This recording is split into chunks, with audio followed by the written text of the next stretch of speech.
It's now a year since the ruthless terror group Islamic State declared a caliphate in parts of Iraq and Syria. But in the 12 months since, the group's only succeeded in grabbing more territories too, despite a massive US-led airstrike campaign against them. The jihadists now control large swathes of land in Syria and Iraq and have also forged connections with other extremist groups all across the Middle East and North Africa.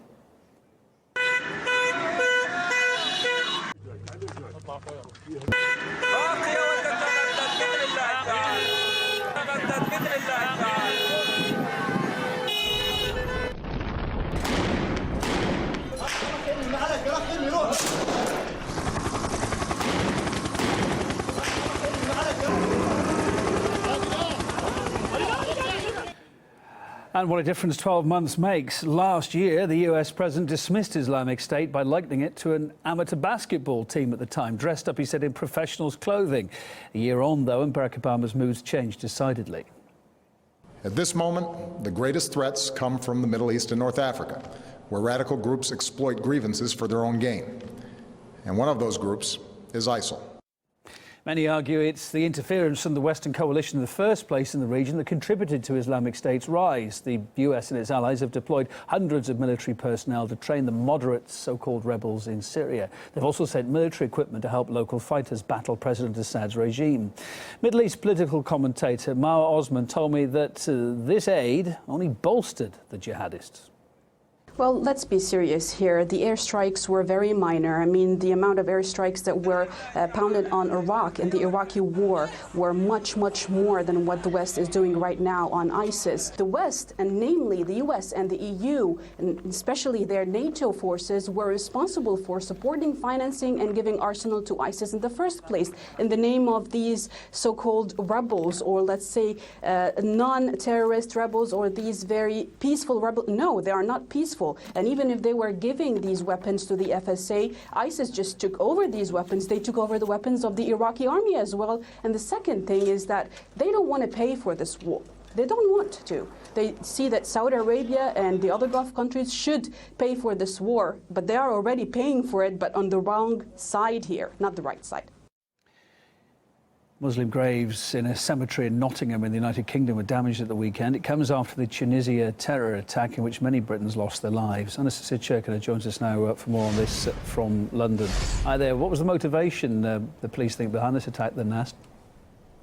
Well, Kevin, this is the latest episode of desecration and vandalism that officials have dubbed an irresponsible act of hatred. It's believed to be aimed at increasing tensions and anxiety and really continuing to divide and increase angry sentiment between Muslim and non-Muslim communities. We do know, of course, that this comes in the aftermath of the Tunisia beach massacre that led to over 30 British tourists being killed, the deadliest terror attack on Brits in almost a decade. And at this cemetery, what we do know happened. Primarily Muslim graves were attacked. At least 10 such graves were shattered, and we do know that name plaques were broken, and authorities are right now investigating and looking into what happened. This took place just this weekend. We do know that patrol has been stepped up. They're increasing security at this particular cemetery as well as at several other sites. And of course, many experts have been warning that the attack an attack such as the one that took place in Tunisia last week is something that's likely to lead to consequences such as this one, increasing anti-Muslim sentiment that has been quite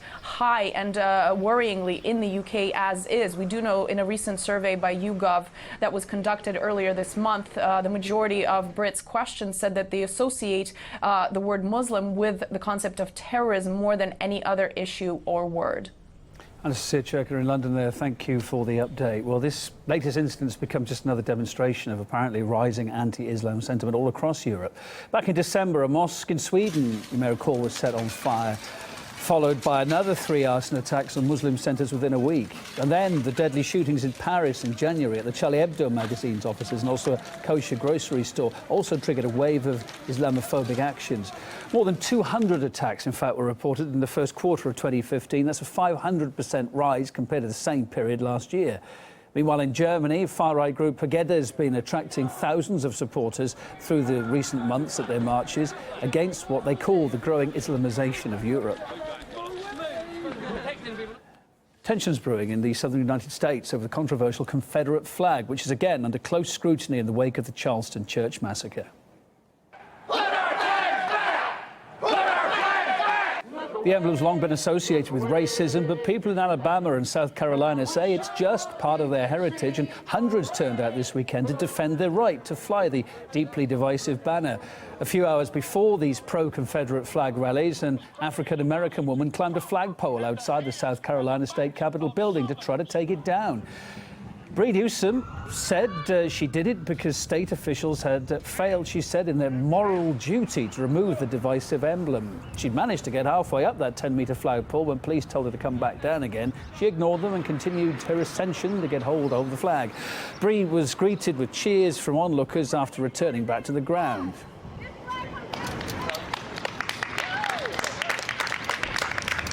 Well, the small crowd there may have been on his side, but she was cuffed and detained nonetheless. She's now charged with a misdemeanor that carries a fine of up to $5,000, an imprisonment term of up to 3 years, or even both.